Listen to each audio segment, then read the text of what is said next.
Housing. It's a topic that impacts everyone in a community. And right now, we are in the middle of a housing crisis. Prices are at a record high and availability is at a record low, both for buyers and renters. But is everyone feeling it? We asked some people in Cincinnati and Dayton.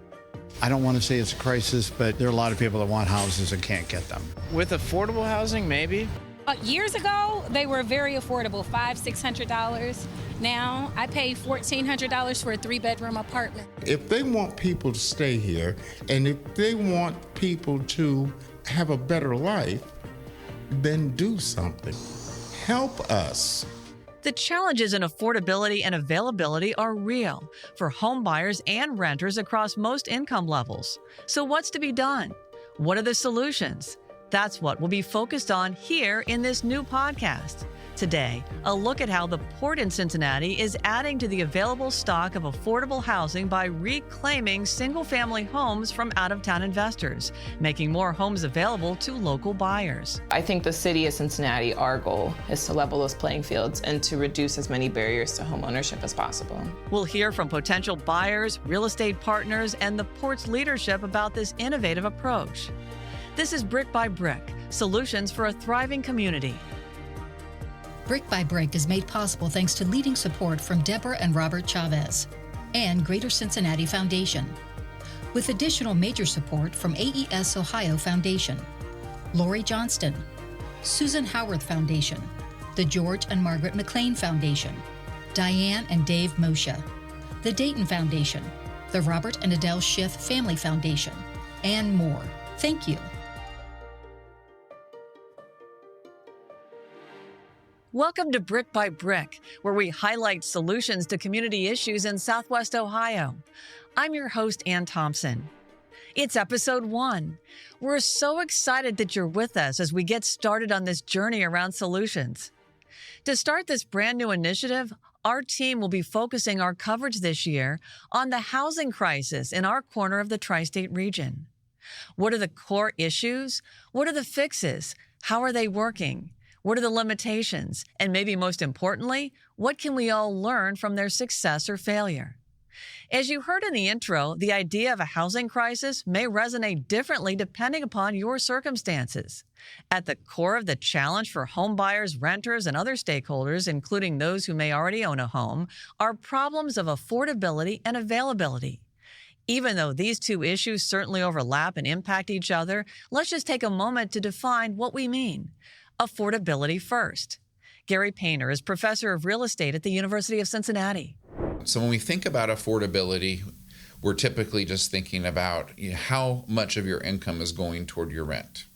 And so if more and more of your income is going to rent, then we say that's a reduction in affordability. And kind of nationally, we've looked at thresholds like paying more than 30% of your income as rent as you being rent burdened. You're paying too much of your income in rent, therefore leaving you a burden to pay for everything else. The same affordability scale applies to homeowners. Right now, the real estate company Redfin says today's market is the least affordable housing market on record. Nationally, only 16% of homes listed are affordable to the average family, and costs keep rising. Let's talk about this at the local level. In Hamilton County, the median home price is $244,000, up 7% in the last 12 months. For Montgomery County, the median price is $189,000. That's nearly 8% more expensive than a year ago. Another problem at the heart of current housing woes, according to experts and our neighbors, is availability. Even if you have enough money to afford a home or apartment, there's just not enough to go around right now. The number of listings has dropped 16% from 2022 to 2023, and some economists don't expect it to increase until 2025 or until interest rates are back in the low 5% range. In housing, these issues of affordability and availability are intertwined. Here's Gary Painter again. We haven't built enough housing. Simple supply and demand. If you don't build enough supply, demand increases, supply doesn't increase, then the rent's going to go up much faster than people's ability to pay the rent. With that said, why don't we jump into these issues together so we can all learn something? To help us with that, let me introduce another member of our Brick by Brick team, multimedia journalist Hernz Laguerre Jr. Hey, Hernz. What's up, man? Yeah, so we have been diving into the housing beat to find solutions. One thing that becomes really obvious is just how complicated housing and community development really are. It's true. When you think about the amount of money it takes to acquire, revitalize, and renovate existing housing, it's a lot. It's just a lot to think about. Yeah, not to mention that for everyday renters or homeowners, the process of finding something affordable can be frustrating and really time-consuming. That's true. And as we're looking into these issues, we're trying to see what solutions are being applied to them. And you and I talk all the time how we know a lot, but we're not necessarily experts. So we look forward to learning with you all and taking you on this journey so that we can all learn together. That's a really great point, Hernz. So, you've been digging into one of the solutions underway in our area, but let's start with the problem, which impacts both availability and affordability. It does. One of the big problems many folks have probably heard about locally and even nationally is the impact of out-of-state investors, especially institutional ones, who are coming in, buying up a lot of these houses, some in concentrated areas, and just racking up the rent, not always serving as the best landlords. Let's look nationwide. At the end of 2021, during the pandemic, commercial investors had spent $50 billion to buy more than 80,000 homes. Wow. Frequently, these homes were lower cost or distressed. In Hamilton County, let's look locally, they own about 4,200 homes. Most of those are in Price Hill, Coleraine, and Springfield townships. And that's just in greater Cincinnati. So let's look at Dayton. An estimated 5,000 homes are owned by out-of-town investors. Just in Huber Heights, they own more than 1,500 housing units. That's about 10 to 12% of the housing stock. That's mind-boggling. This continuous buying up of houses by real estate investors who turn them into rental units and double and triple the rent is a problem some see as only getting worse. An additional problem is that when an out-of-town investor buys up a bundle of houses, very often paying in cash, a prospective home buyer doesn't even have a chance to make an offer. So this affects both renters and buyers. But there is something being tried here in greater Cincinnati, and it's being held up as a model. This is where a public agency basically competes with institutional investors that you were talking about to reclaim local control of housing. It fixes up rundown and rental properties in a sense and makes them available to local buyers at an affordable rate. That's right. And for this, we need to tell you about the Port of Greater Cincinnati. They came up with the idea. The Port is a public entity that says it fixes broken real estate by buying and redeveloping commercial and residential property. The Port works in 7 priority neighborhoods in Cincinnati. Yeah, and we're talking about Avondale, Bond Hill, Coleraine Township, Evanston, Madisonville, Price Hill, and Walnut Hills, among others. The idea, like you said earlier, Ann, is to buy rental homes from those out-of-state investors and make them affordable for local home buyers. Okay, Hernz. Well, some listeners may remember this move when it first happened. A little more than 2 years ago, the Port bought 194 homes from one of these institutional investors, Raineth, who went under. And at the time, many of those homes and buildings were in pretty bad condition. Since then, the Port has been renovating them, and some have been sold. The Port plans to put even more on the market this summer. I spoke to some potential home buyers interested in the homes the Port was putting on the market. I met with a young Cincinnati couple and a retiree who share their respective journeys in a difficult housing market. Take a listen. When you realize there's so many more people giving better offers than what you can afford, that makes it complicated. It makes it hard for you. That was Shaban Pera. She and her husband, Diego Raxalou, have been looking for a new home since 2020. As the children started getting older, the space started reducing.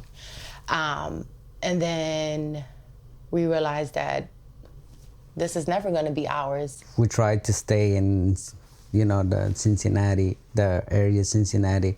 So we're looking everywhere. Between 2020 to late 2023, Shaban and Diego looked at approximately 25 homes in the area. While disappointing to them, what made it especially tough was explaining it to their kids.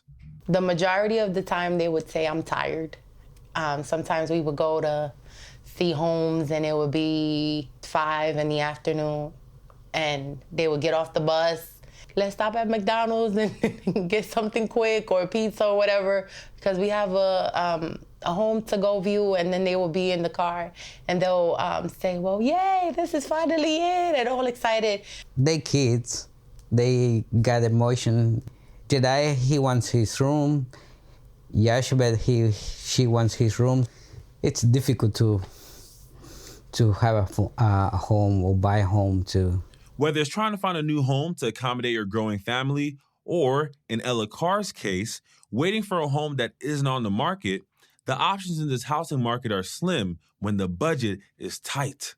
Ella has found a port home that she really likes in the West Price Hill neighborhood, but there are still renovations being done, so she'll have to wait, even though she's ready. Now. You want to move into the house now? I'm ready, could you tell? Ella Carr is a retired nursing aide and an Army vet. She found out about the port while watching the local evening news. She also learned that the port was partnering with WIN, working in neighborhoods, to help tenants become homeowners. To do that, they help people learn more about home ownership, increase financial literacy, and improve communities. Ella has taken classes from WIN before, and she reached out to her counselor to see if it was possible. And she said, yeah, they are working with us, and they have some houses. And so I said, well, I'm interested in it. She lives alone, but wants more space so that she can host her family and have a place for her hobby, gardening. All my life, I always loved plants. I love a garden. That's one of the reasons I want to own my own home. I would rather have a bigger place, like I said, with my grandson and my great-grandson. I'll have more room where he can run. Sister Barbara Bush is the co-founder and executive director of WIN. She talks about the need for affordable housing in the area and the challenge ahead for the port.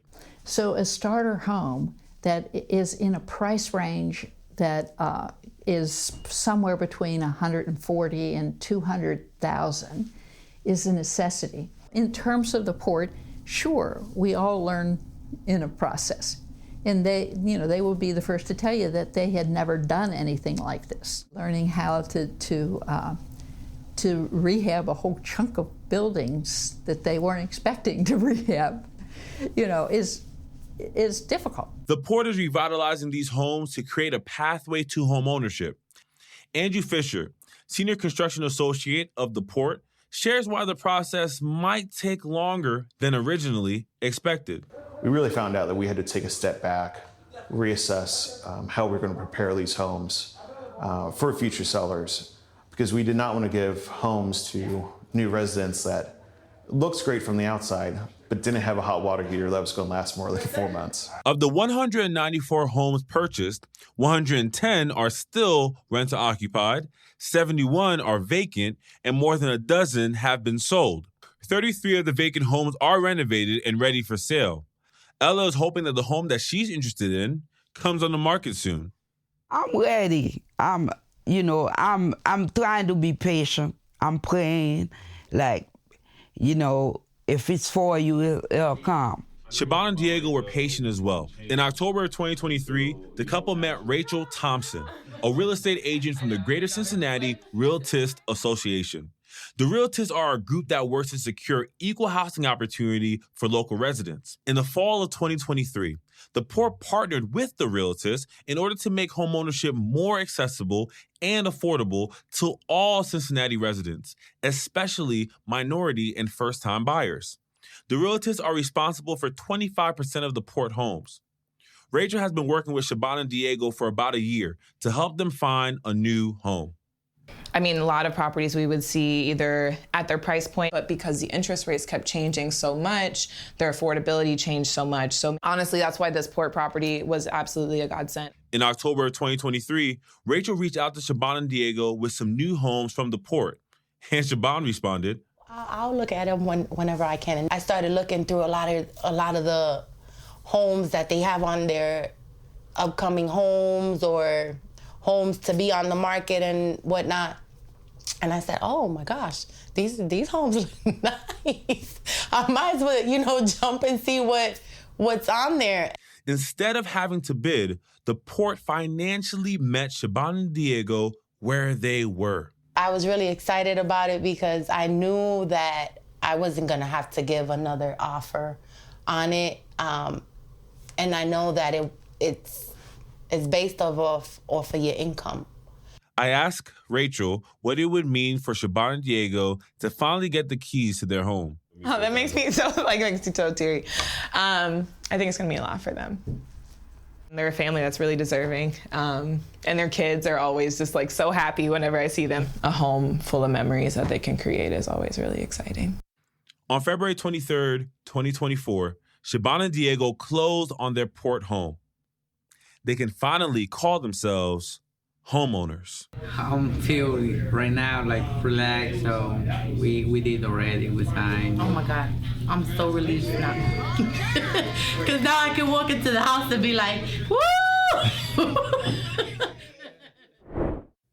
Thanks for that story, Hernz. No problem. This is really a great opportunity for lots of folks. What are the requirements? Yeah, so there's a lot of requirements, and we have a lot more information on the web that you guys can check out, but I'll share a couple now. You have to meet the AMI requirements, and that's area median income. The port is offering these homes between 80 to 120% AMI.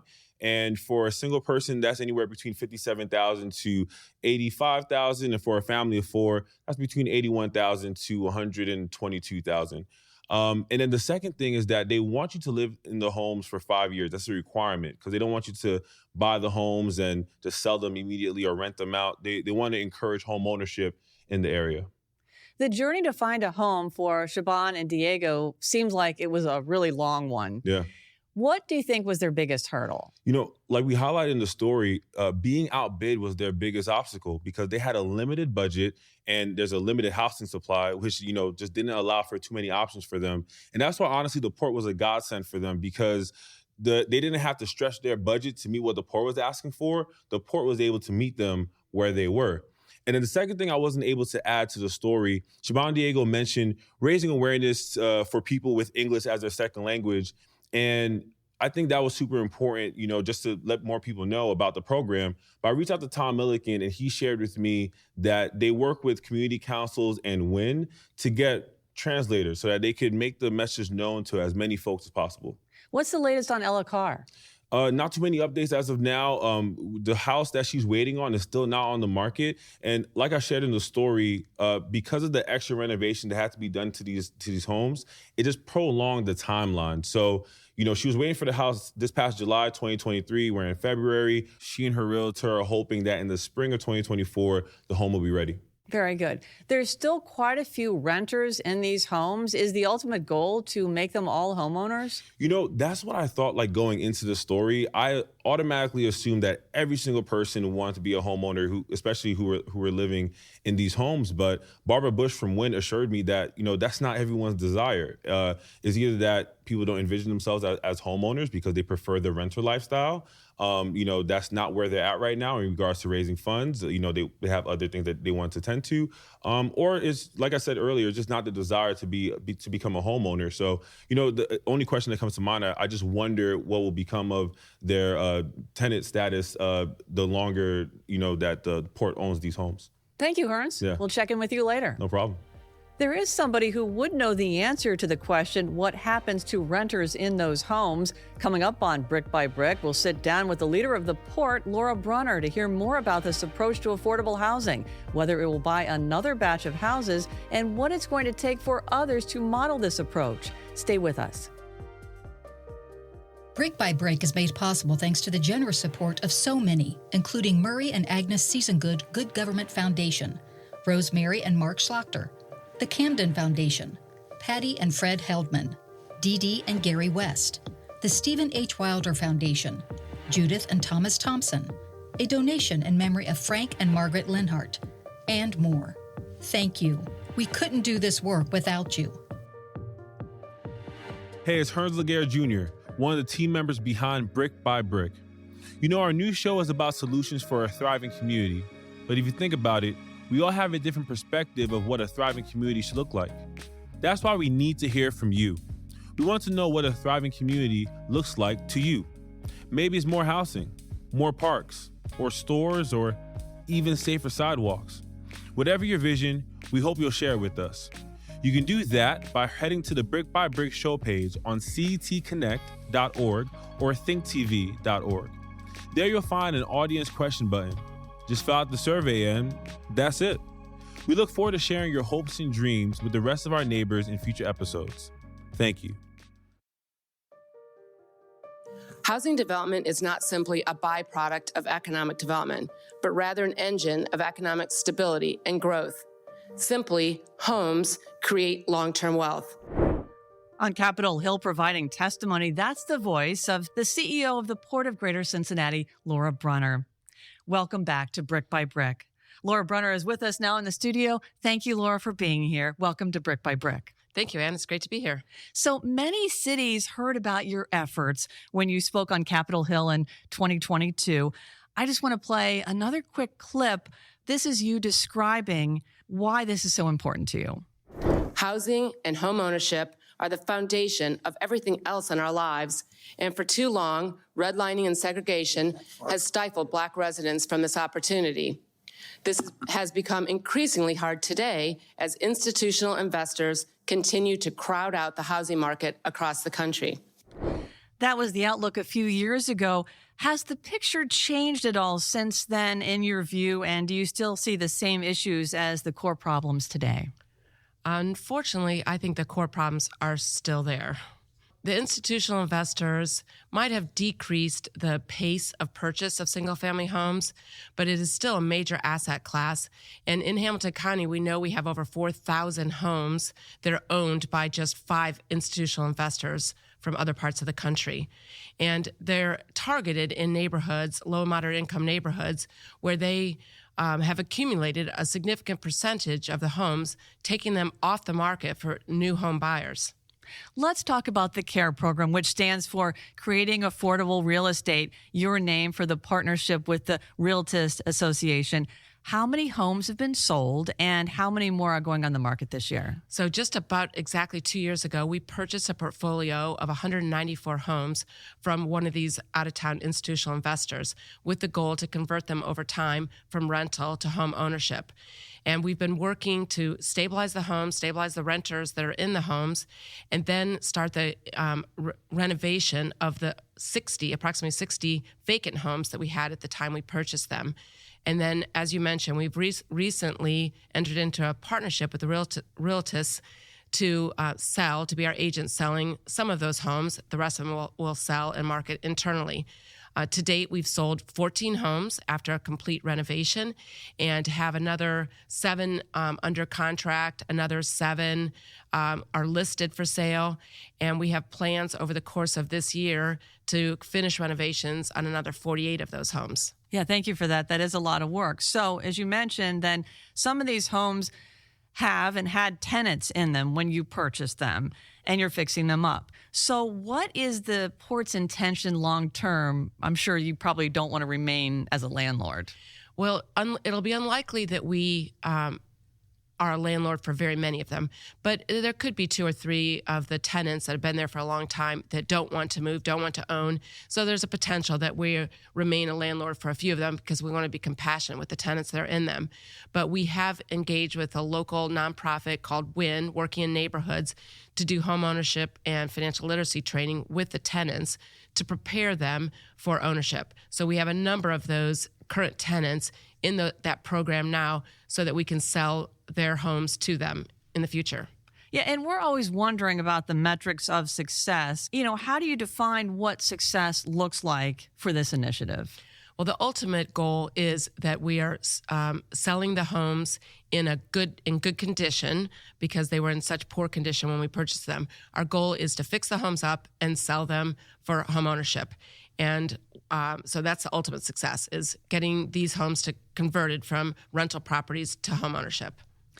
And one of the goals, I think, that was stated with your partnership with the Realtors, increasing Black home ownership. Yes. Well, clearly we want to increase, we want the people that are living inside these neighborhoods to have an opportunity for home ownership. And as I mentioned, these properties are often in low and moderate income neighborhoods, and unfortunately, many of them are majority minority owned tenants or residents inside these neighborhoods. So we want to make sure that they're represented in the home ownership. And the realtors obviously are a good partner for us because they represent a number of potential home buyers that are minorities. I know it sounds like you have your hands full fixing up all these houses, but what about buying more homes from other institutional investors, for example, Vinebrook? Well, we would be very open to purchasing homes from Vinebrook. We'd love to see them decrease their concentration in Cincinnati of their rental property portfolio. We have in the last year purchased a portfolio of properties in Sedamsville. That's the other significant acquisition we've made since the CARE purchase. But we will remain open to other acquisitions in the future. Why is the port able to do what it did, and what are the limitations? Well, it's interesting. We were approached. I have received a phone call from Shannon Murphy, who's the managing partner for the local Collier's real estate firm, 2.5 years ago. They, as a firm, were asked to be receivers for this portfolio of properties, and he asked if we would be willing to bid on them. So their job as a receiver was to get, a good sale price so that the debtors and investors could be paid off. So we bid against 12 other institutional investors in that acquisition. We were very much interested in taking advantage of this opportunity because we wanted to turn the tide from rental properties to home ownership inside of these neighborhoods.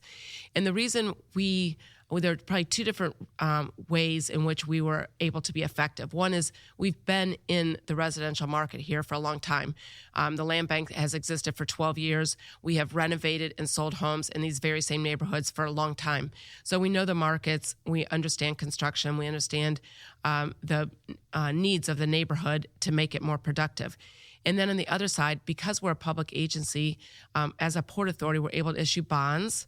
So that's the way we finance this acquisition, is through the issuance of bonds. And the reason we were able to attract somebody to buy those bonds is that we have non-tax revenue. We've been successful in diversifying our revenue streams. And so we had an income stream that we could use as a pledge to the buyer of those bonds. So A, we could issue the bonds. B, we had security for them in addition to the homes. And we knew the business of home renovation and construction. Yeah, so you have received a lot of national press about this, and various cities are looking at you and saying like, oh, I wish I could do that. For example, the president of the Toledo Land Bank, David Mann, said he thinks the port is on the cutting edge and is writing the playbook, and he said he was jealous. What would you say to other cities who are interested in trying to do what you're doing? I would say go for it. It's not without a lot of effort. It has consumed an enormous amount of our staff time, but somebody told us when we were considering this acquisition, we felt that we had a moral imperative to do it. I think every city needs to garner the resources within their community, find the right entity to be at the forefront of it, and really, dig in to solve the problem. We can't sit by idly and watch our home ownership opportunities be taken away from us. And I'm sure you've been receiving some calls from other cities, and can you name any of them? I know I've had personal calls with Kansas City, St. Louis, and Milwaukee, and then as part of national organizations where we present on panels and share our case studies, I've talked to probably 20 other different cities in different capacities. So I know this is being considered across the country, and I certainly hope that others follow our lead. Right. And as you continue on with the CARE program, what lessons are you taking away from this? Well, we know that we underestimated the condition of the properties. We estimated that we would need to spend about $25,000 per house fixing them up, but the condition of the properties was so bad that it's actually $80,000. So that's one lesson. We can't assume that people are living in a house just because somebody's living in a house that is actually in decent shape. And that actually is, a very sad realization that we've got housing stock, not only here in Hamilton County, but probably across the country, that is really not being maintained. And we have to be careful. We've got this affordable housing problem out there. We can't have the current housing stock literally falling apart. And then the other lesson we learned is how fragile the tenants are. They've been abused for so long. They've had bad landlords that haven't taken care of them. And so there's a lack of trust that somebody really is trying to help them. And so that has really elevated the degree of compassion that we bring to this work. Well, it's certainly a big project, and we will be following it along the way. Thank you so much for joining us, Laura Brunner, CEO of the Port. Thank you for having me today, Ann. And if you can't tell, the Port's model is difficult to duplicate, but it's not impossible. Not many local governments have an agency set up this way. For example, a key Dayton area affordable housing organization, County Corp, has to partner with its own regional port authority and other agencies like Citywide to get the money it needs. But County Corp Vice President of Housing Adam Blake sees value in the way Cincinnati's port is set up. There could be ways County Corp could accomplish the same thing with its local partners, but it's harder to do since they're all separate entities. Our community has to be more intentional about bringing all of the relevant players to the table to figure out how we can leverage the strengths of these organizations to solve these problems. I believe we have the resources in the community to at least identify strategies to solve these problems, but we're not being intentional about it. County Corp has been having some success in the Dayton region.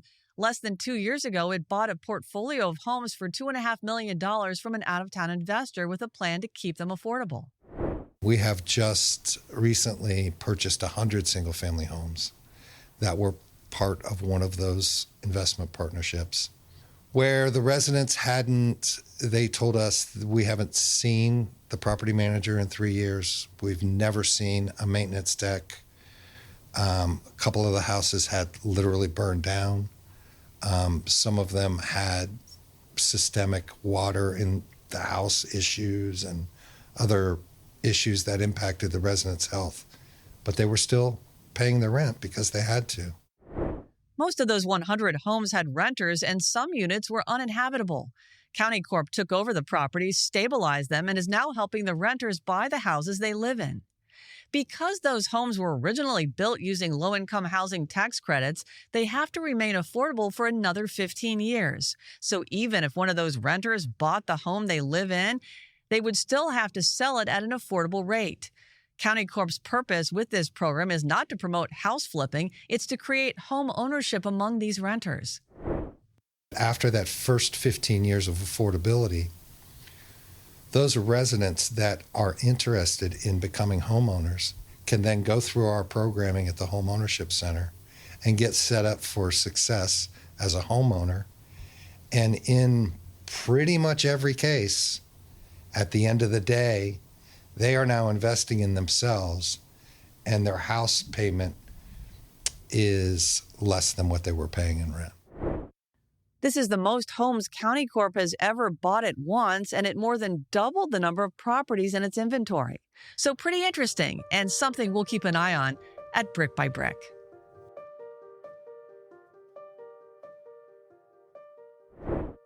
Hernz Laguerre Jr. has been standing by. Welcome back. Hey. Hey. Let's talk takeaways. I don't know about you, but what I've been noticing is that, unfortunately, the problem of out-of-town landlords buying up properties, that is not going away. Not at all. Just a handful of them own thousands of properties, both in Cincinnati and Dayton. And cities are having to get creative to try to keep properties affordable. Yeah. And they're wondering what they can do. Some of them are looking to the port. But it's unclear if they can mirror what the port did. Yeah. And honestly, if you're trying to mirror what they did, you have to be brave, because the port only saw a small percentage of a portfolio and had to make a decision on the whole thing. And they realized the moment when they actually saw that home, the homes, they thought they only had like A, B, and C problems. They had the whole alphabet to worry about. A lot of things that they didn't expect, they had to accommodate for those things as well. Instead of spending the $25,000 they estimated per property, they had to spend about $88,000, putting them over budget by about $4.6 million. Yeah. And I think that just prolongs the timeline.